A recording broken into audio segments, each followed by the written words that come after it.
इस लेक्चर में हम देखेंगे ईटीसी। ईटीसी क्या है? Electron transport chain. इसको हम इलेक्ट्रॉन ट्रांसपोर्ट सिस्टम और रेस्पिरेटरी चेन ऐसा भी बोल सकते हैं। नाउ ईटीसी क्या है कि हमने जितने भी मेटाबॉलिक रिएक्शंस पढ़े, मीन्स कार्बोहाइड्रेट्स ग्लाइकोलिसिस हुए, का क्रेब्स साइकिल्स, या फिर अमीनो एसिड का मेटाबॉलिज्म, लिपिड का मेटाबॉलिज्म, उस रिएक्शंस में क्या हुआ था, कुछ रेड्यूसिंग इक्विवेलेंट्स प्रोड्यूस हुए थे, जैसे कि NADH plus H plus FADH2। सो वो NAD प्लस FAD रेड्यूस होके इसका फॉर्मेशन हुआ था, मीन्स कुछ रेड्यूसिंग इक्विवेलेंट्स प्रोड्यूस हुए थे।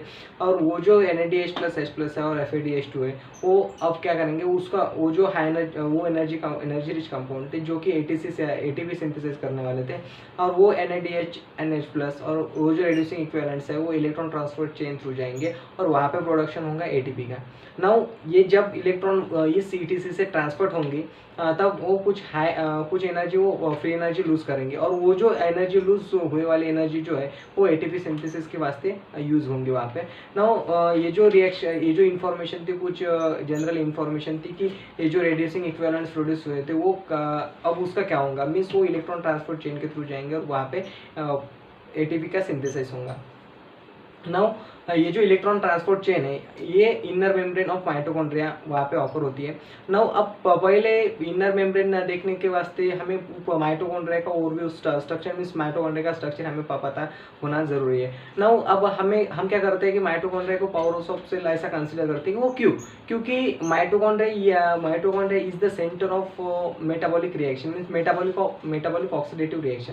ये जो माइटोकॉन्ड्रिया जो है वो it's the centre for metabolic oxidative reaction, जिसमें जो रेड्यूसिंग इक्विवेलेंट्स है like NADH plus H plus and FADH2, ये रेड्यूसिंग इक्विवेलेंट्स वो इलेक्ट्रॉन ट्रांसपोर्ट चेन के थ्रू पास होंगे और जो इलेक्ट्रॉन ट्रांसफर होंगे और फाइनली ATP का सिंथेसिस होगा। इसीलिए हम माइटोकॉन्ड्रिया को पावर ऑफ सेल ऐसा बोलते हैं। नाउ अब हम माइटोकॉन्ड्रिया का स्ट्रक्चर देखेंगे। नाउ सपोज हम कंसिडर करेंगे इट्स द माइटोकॉन्ड्रिया। नाउ ये जो है इसका भी नाम हम देखेंगे। नाउ हमें पता है कि माइटोकॉन्ड्रिया को आउटर मेम्ब्रेन होती है, ये इसकी इनर मेम्ब्रेन है।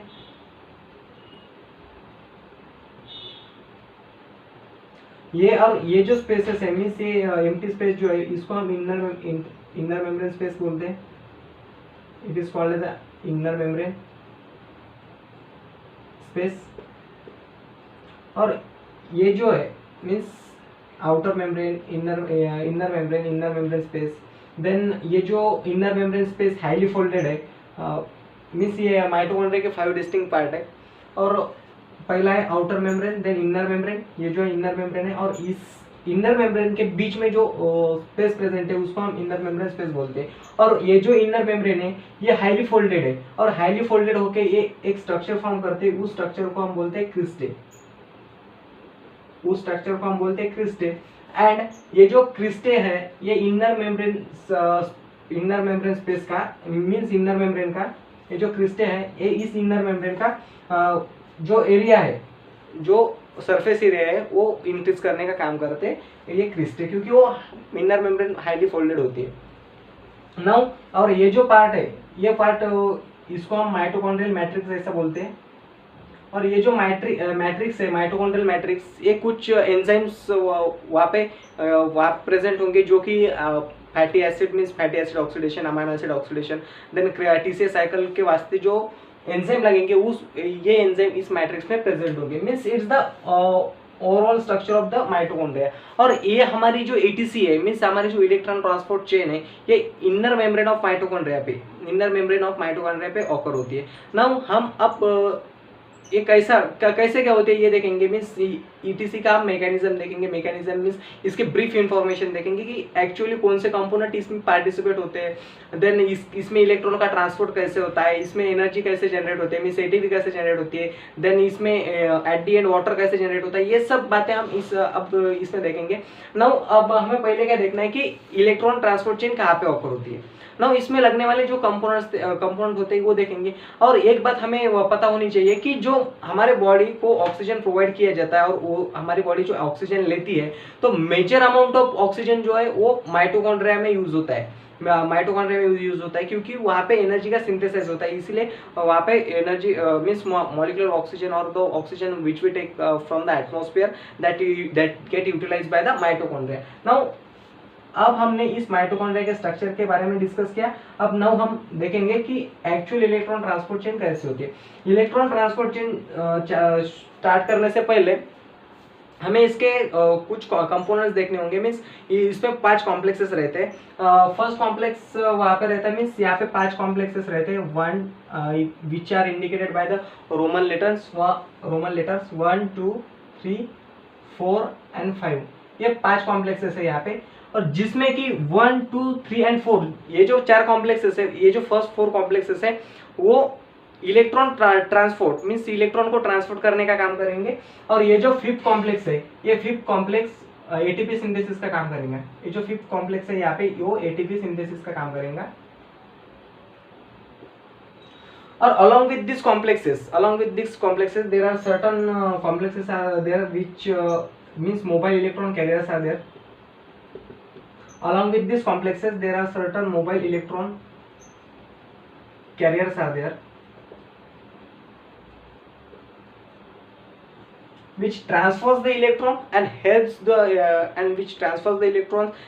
to synthesize the energy. Now ये कुछ हमने कॉम्प्लेक्सेस, कितने कॉम्प्लेक्सेस वहाँ पे प्रेजेंट होते हैं, और उसमें जो कॉम्प्लेक्सेस है 1st to 4th कॉम्प्लेक्स वहाँ पे इलेक्ट्रॉन कैरी करने का काम करते हैं, और वो जो 5th कॉम्प्लेक्स है वहाँ पे वो एटीपी सिंथेसिस का काम करता है। Along with this there are certain mobile electron carriers are there which carries the mobile electron. Then अब हम इसका एक एक नाम देखेंगे, इस कॉम्प्लेक्सेस का नाम क्या है, क्योंकि हम कॉम्प्लेक्सेस तो बता रहे हैं लेकिन हमें इसका नाम, क्योंकि हम इसकी डिटेल इंफॉर्मेशन देख रहे हैं, सो हमें इसका नाम पता होना चाहिए। जो यहाँ पे कॉम्प्लेक्स फर्स्ट है, उस कॉम्प्लेक्स फर्स्ट का नाम है NADH डिहाइड्रोजिनेज, और इसको हम ऐसे बोल सकते हैं कि NADH कोक्यू रिडक्टेज। देन यहाँ पे जो सेकंड कॉम्प्लेक्स है, उस सेकंड कॉम्प्लेक्स का नाम है सक्सिनेट डिहाइड्रोजिनेज और succinate Coco reductase. Succinate dehydrogenase और succinate Coco reductase.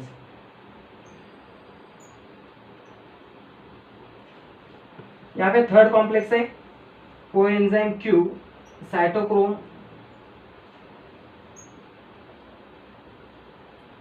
C reductase. और यहाँ पे जो 4th कॉम्प्लेक्स है वो है साइटोक्रोम ऑक्सीडेज। यहाँ पे 4th कॉम्प्लेक्स है cytochrome oxidase and 5th complex है यहाँ पे एटीपी सिंथेस।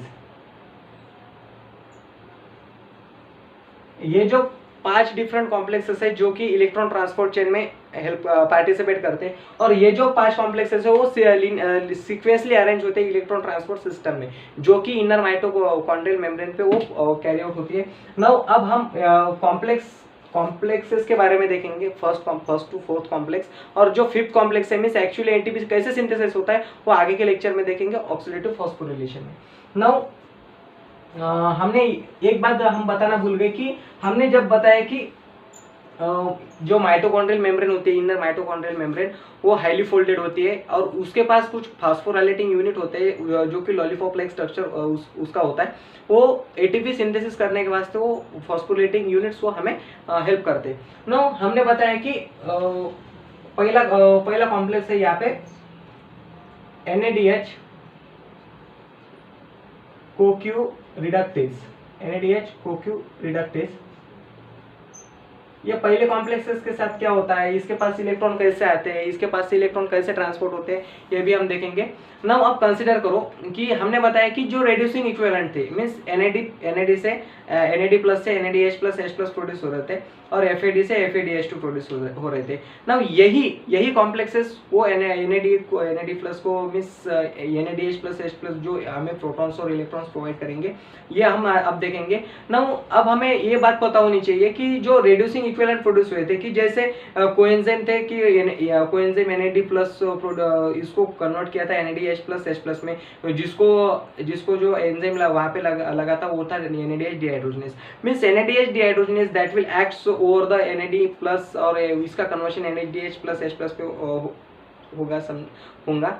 नाउ अब हमें पता होना चाहिए कि जो NAD प्लस और NADP प्लस जो थे उसमें मीन्स ये रेड्यूसिंग इक्विवेलेंट्स और इंटरमीडिएट्स प्रोड्यूस होते हैं, उसमें से NAD प्लस जो है वो इफेक्टिवली एंटर करेगा और पार्टिसिपेट करेंगे इलेक्ट्रॉन ट्रांसपोर्ट चेन में।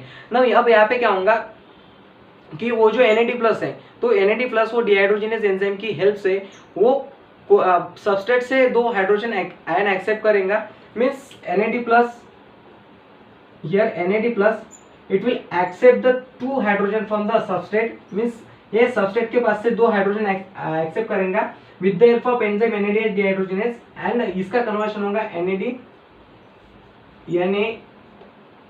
प्लस H प्लस में, मीन्स इसका कन्वर्शन होगा NADH प्लस H प्लस में और ये हमें यहाँ पे ये ग्रुप ए ग्रुप मिलेगा। और ये जो यहाँ पे जो सबस्ट्रेट यूज हुए ये सबस्ट्रेट कौन से है, वो है alpha ketoglutarate, pyruvate, malate, pyruvate etcetera.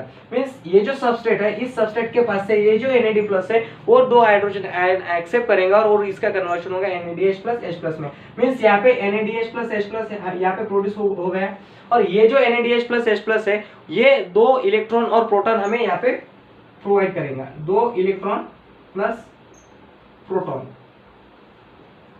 यहाँ पे 2 इलेक्ट्रॉन और 2 प्रोटॉन ये हमें प्रोवाइड करेगा। और ये जो 2 इलेक्ट्रॉन और प्रोटॉन है वो फाइनली एंटर हो जाएंगे, फाइनली जाएंगे कॉम्प्लेक्स फर्स्ट के पास। यहाँ पे कॉम्प्लेक्स फर्स्ट कौन सा है, NADH कोक्यू रिडक्टेज।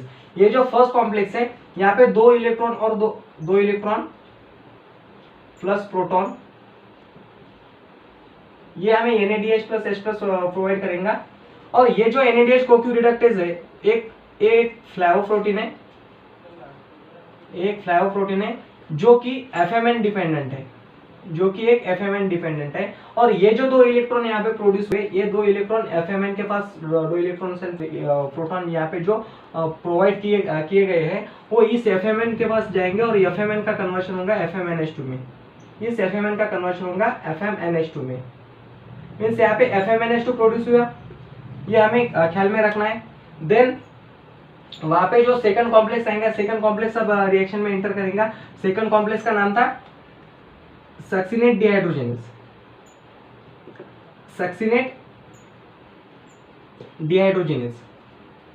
अब ये सक्सिनेट डिहाइड्रोजनेस क्या करेगा, मीन्स यहाँ पे जो NADH कोक्यू रिडक्टेज है और यहाँ पे जो NADH डिहाइड्रोजनेस है वो 2 इलेक्ट्रॉन जो एक फ्लेवोप्रोटीन है और FMN डिपेंडेंट है।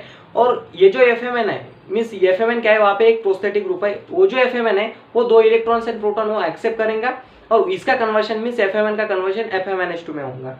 नाउ यहाँ पे जो सेकंड कॉम्प्लेक्स है सक्सिनेट डिहाइड्रोजनेस और सक्सिनेस कोक्यू रिडक्टेज, ये क्या करेगा, ये FAD का कन्वर्शन मीन्स ये FAD का कन्वर्शन FADH2 में करेगा, ये FAD का कन्वर्शन FADH2 में करेगा। और ये जो सक्सिनेट डिहाइड्रोजनेस है वो आल्सो एक फ्लेवोप्रोटीन है और वो भी एक FAD डिपेंडेंट है। नाउ ये FAD के पास अब इलेक्ट्रॉन्स और प्रोटॉन्स आएंगे कहाँ से, ये जो FAD के पास जो इलेक्ट्रॉन्स और प्रोटॉन्स आने वाले हैं तो वो इसके पास सक्सिनेट 2 हाइड्रोजन लूज करेगा और इस FAD को देगा और इस सक्सिनेट का कन्वर्शन फ्यूमरेट में होगा। जैसा कि हमने TCA साइकिल में पढ़ा था कि एक इंटरमीडिएट स्टेप थी, हमने वहाँ पे बोला था कि एक स्टेप है वो हमें जब हम ETC पढ़ेंगे तो तब हमें वो ख्याल में रखने की जरूरत होगी कि जब सक्सिनेट से फ्यूमरेट में कन्वर्शन हुआ तब FADH2 का प्रोडक्शन हुआ। मीन्स ये जो सक्सिनेट डिहाइड्रोजनेस जो एंजाइम है वो FAD डिपेंडेंट है और वो जो FAD है वो सक्सिनेट के पास से 2 हाइड्रोजन लेगा और FAD का कन्वर्शन FADH2 में होगा। मीन्स यहाँ पे क्या क्या प्रोड्यूस हुआ, कॉम्प्लेक्स फर्स्ट ने यहाँ पे FMNH2 प्रोड्यूस किया और कॉम्प्लेक्स सेकंड ने यहाँ पे FADH2 प्रोड्यूस किया। मीन्स अब हमने जो कॉम्प्लेक्स फर्स्ट एंड सेकंड जो पार्टिसिपेट कर रहे थे मीन्स वो क्या करेंगे, मीन्स वो इलेक्ट्रॉन्स एंड प्रोटॉन्स एक्सेप्ट करेंगे और उसका कन्वर्शन मीन्स जो FMN कॉम्प्लेक्स फर्स्ट के पास था FMN का कन्वर्शन FMNH2 में हुआ और जो एफ ए डी था कॉम्प्लेक्स सेकंड के पास, उस कॉम्प्लेक्स सेकंड में एफ ए डी का कन्वर्शन हुआ F A D H two में। नाउ अब इसके साथ क्या होगा, अब ये हम देखेंगे मीन्स इलेक्ट्रॉन का ट्रांसपोर्ट एक्चुअली कैसा होगा, ये आप देखेंगे। नाउ थर्ड कॉम्प्लेक्स आता है coenzyme Q cytochrome C reductase. Coenzyme Q cytochrome C reductase, cytochrome C reductase. Now इस एंजाइम के बारे में पूरी डिटेल जानकारी देखने से पहले हमें कोएंजाइम क्यू क्या है, साइटोक्रोम क्या है, इसके बारे में आप पहले हम देखेंगे। नाउ अगर कोएंजाइम क्यू की बात अगर की जाए तो कोएंजाइम क्यू को हम यूबिक्विनोन ऐसे ही बोल सकते हैं, इसको हम यूबिक्विनोन ऐसे ही बोल सकते हैं, जो कि एक क्विनोन डेरिवेटिव है। ये जो क्विनोन है, ये जो यूबिक्विनोन और कोएंजाइम क्यू है, ये क्विनोन डेरिवेटिव है। और ये जो क्विनोन के पास वेरिएबल आइसोप्रिनोइड चेन होते हैं, मीन्स इस क्विनोन के पास वेरिएबल आइसोप्रिनोइड चेन होते हैं, वेरिएबल आइसोप्रिनोइड चेन। और इसी आइसोप्रिनोइड चेन इस क्विनोन को बाइंड करने के बाद हमें different types of यूबिक्विनोन means different types of quinone one derivative हमें यहाँ पे मिलते हैं। नाउ अगर कोएंजाइम क्यू की बात की जाए तो वो मैमिलियन टिश्यू में पहले ऑकर हुआ था, मैमिलियन टिश्यू में पहले ऑकर हुआ था। नाउ ये कोएंजाइम क्यू जो है, वो कोएंजाइम क्यू का काम क्या करेगा, मींस ये जो कोएंजाइम क्यू है इसके पास मैमिलियन टिश्यू में ऑकर हुआ था, और इस यूबिक्विनोन और कोएंजाइम क्यू के पास 10 आइसोप्रिनोइड चेन होती है, 10 आइसोप्रिनोइड चेन होती है। सो हम इसको ऐसा भी लिख सकते हैं को Q10 means coenzyme Q10 means इसके पास 10 आइसोप्रिनोइड चेन है। नाउ एक बात हम फ्लेवोप्रोटीन मींस यहाँ पे आयरन सल्फर प्रोटीन भी होते हैं, कुछ आयरन सल्फर प्रोटीन के बारे में हम डिस्कस करेंगे। ये जो आयरन सल्फर जो प्रोटीन जो होते हैं वो माइटोकॉन्ड्रिया मींस माइटोकॉन्ड्रिया में both means oxidise and reduce form में प्रेजेंट होते हैं। Means Fe-diapositive is the oxidized form in this iron protein, and Fe-tripositive means these are present in both oxidized as well as reduced form। Means ये दोनों ही form में present होते हैं, Fe-diapositive and Fe-tripositive। इसके जैसे lots of sulphur means ferrous protein होते हैं, but जिस उसका फंक्शन अभी तक हमें इलेक्ट्रॉन ट्रांसपोर्ट चेन में अभी तक पता नहीं चला कि क्या है उसका एक्चुअल फंक्शन उस lots of ferrous sulphur protein का। नाउ ये एफईएस फेरस सल्फर प्रोटीन होते हैं, आयरन सल्फर प्रोटीन। ये आयरन सल्फर प्रोटीन क्या करते हैं कि ये जो first iron means one iron sulphur protein that accept the electron means that transfers the electron from FMNH to the FMNH2 के पास से कोएंजाइम Q तक इलेक्ट्रॉन ट्रांसपोर्ट करने का काम ये एक आयरन सल्फर प्रोटीन करेगा। और जो दूसरा आयरन सल्फर प्रोटीन है वो कोएंजाइम वो cytochrome B to cytochrome C1 तक इलेक्ट्रॉन ट्रांसपोर्ट करने का काम करेगा। मींस यहाँ पे जो आयरन सल्फर प्रोटीन है वो हमने बताया कि वो बहुत फॉर्म में प्रेजेंट होते हैं, Fe-diapositive means oxidised and reduce form में।